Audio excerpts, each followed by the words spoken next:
I think they saw an opportunity to sell a product and decided to go for it. There is a spectrum of quality here. So that is what I think.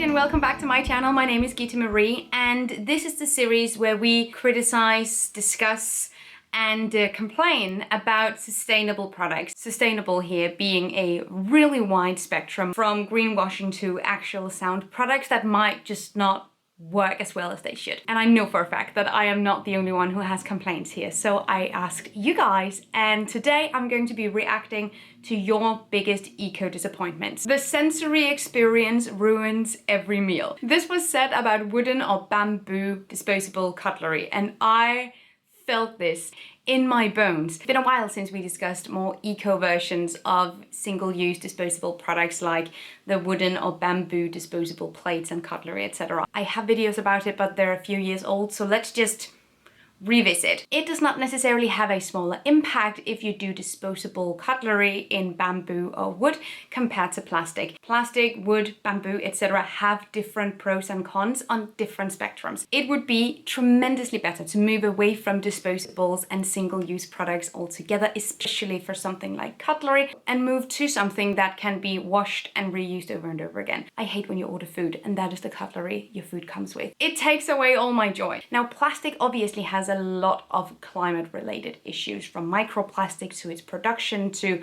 inefficient recycling. But that doesn't mean that wood or bamboo are good alternatives necessarily. Wood could be used for better things than single-use disposable cutlery. Whoever did PR and the marketing for bamboo deserves a fucking medal, because this material has been rebranded as something that is intensely sustainable, no matter where it comes from or its supply chain, and that is just simply not the case. There are tons of really amazing qualities in bamboo, and it can be used in really smart ways, but using it as a single-use material in this way, absolutely not. The disposable green cutlery is a green alibi, if anything. It has a better vibe, it looks better, but it's still unsustainable and wasteful to use disposable materials. Like, we could wash things. Cool. Beeswax wrap. I have mentioned this a few times as well. I agree. This is great when you buy it, when you get it, but over time it deteriorates, and the last few bits of wax wrap paper that I had became sticky and weird and gooey, and you have to maintain them, which is really the major problem here, I think. It's not only a product issue, it's also we don't understand how to use the products. So you have to reapply the wax in order to uphold the quality and the function of the product. And if you're used to reusables like jars or lunch boxes, like the clean canteens, stuff like that, you don't have to maintain them in the same way, so you end up also not maintaining these wax wraps. But you kind of have to. I didn't, and I was vastly disappointed. But this is not solely because it's a shit product, it's also because we don't know how to use them right. There's a little bit of give and take. Someone just wrote transportation in Germany. And I am not one to criticize public transportation in Germany. We have our own transportation issues in Denmark, and we're building new highways. America who? This sort of idea that you can minimize traffic by building more roads for cars doesn't work. It doesn't work like that. So I really wish that we would make more dependable and cheaper, more easily available public transportation. Everyone has the right to complain about their own public transportation. Just let it be known that German trains actually have a restaurant cart. And in Denmark, you're lucky if you see a vending machine for coffee. Not trying to participate in the Pain Olympics. I'm just saying sometimes you might not know how good you have it. Can we talk about the paper straws as well? Because honestly, I think at this point it has become an issue of political identity. I see so many EU parliamentarians talking about the paper straw, making it their big deal to bring back the plastic straw because the paper straw sucks.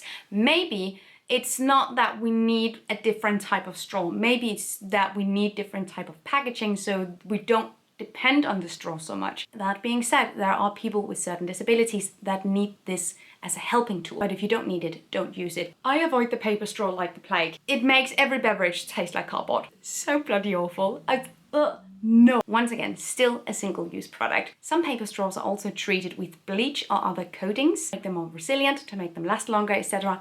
In a lot of instances, we're kind of just back to where we started. Now we just have a mixed material product that is completely unrecyclable, whereas the plastic straw actually was recyclable.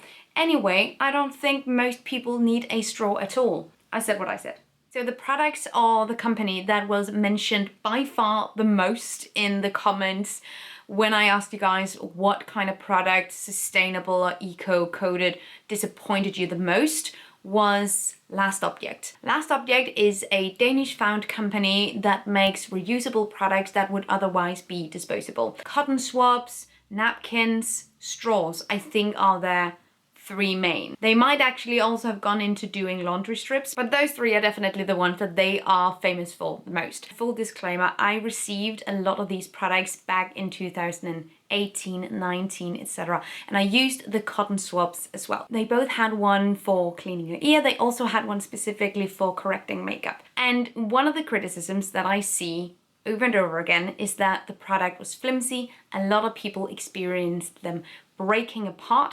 Some people even said to me that the small bit that went into your ear would come undone from the stick and get stuck in there. Horror. So these products, there's a lot that can be said about them. I've tried them. The napkins were cotton napkins that came in a little silicone container. The straw was a collapsible straw that came in a little plastic or silicone container. And the cotton swab was made from plastic and silicone and came in a little plastic container. But I think it's fair to have a conversation about the potential climate benefit or the perceived climate benefit of using reusable products like this. The thing is, if the production impact of these products are to make sense, if they are to be sustainable, you need to use them for a really long time, because the products that they're replacing have rather small impacts. Think napkins, paper napkins. You will need to then not use hundreds and hundreds of paper napkins, and you will need to replace all these hundreds and hundreds of paper napkins with your one cotton napkin in order for the production impact to make sense. But it supports the idea that sustainability is a product that you buy, that when you buy a certain product, you use a certain object, that then becomes sustainable. Whereas sustainability is a method. It is a way of using something. It is not something that you can buy. We cannot buy our way out of the climate crisis. If I am to be a little harsh, and you know that is why we are on this video, I think these products and the company making these products saw a gap in the market and decided to fill it with a type of consumer object that most people can afford, and thus exploiting the good intentions of consumers that do not yet have the language or vocabulary to criticize or understand what sustainability is. If our idea of sustainability is based on what a company tells us, I think they saw an opportunity to sell a product and decided to go for it. So that is what I think. Am I a little bit annoyed that I also featured these products on my channel? Yes. But that is also one of the reasons why I want to do these videos, to show you where I evolved, where I realized that I was doing something wrong, where I try to correct my own mistakes. We are living it and we are learning from it. Absolutely. So yeah, this is one of those things that I absolutely regret supporting, because they are perhaps promising a little bit more than they can deliver. And their fourth product, the laundry strips, I have a whole video about that kind of product altogether. Someone said that they were the most disappointed in their stainless steel water bottle. I don't know which stainless steel water bottle that you have. The one I use every single day is from Clean Canteen. It is covered in stickers and it's dented as fuck, but I can absolutely promise you it is standing by me and still working. I don't know which one you have, but I have been gifted other kinds of reusable stainless steel water bottles in the past. I have received them in goodie boxes as gifts, and there is a spectrum of quality here. And some of them are definitely not made to last. It is so frustrating when you spend your money and you buy something because you have the intention of buying this once and then using it over and over and then actually living and walking the walk, and then it turns out to be shit. And that is incredibly frustrating. I understand. The government! Girl, which one? One of the things that we can do is vote for people who gives a shit. I will forever be an optimist. It is always about voting for people who gives a shit. But it's also a much bigger issue than that. There are lobbyists coming from every single direction right now with the plastic negotiations, from agriculture, from fishing, from fossil fuels, and they have so much power, so many resources, and so much money. It is incredibly important to vote for people that actually give a shit, but it's a really, really, really big task having to sort of exclude those voices. I know, girl, I know. Trains in Germany, what is up with German trains? I've only been on quite solid ones. Coming from Denmark, German trains have been very reliable.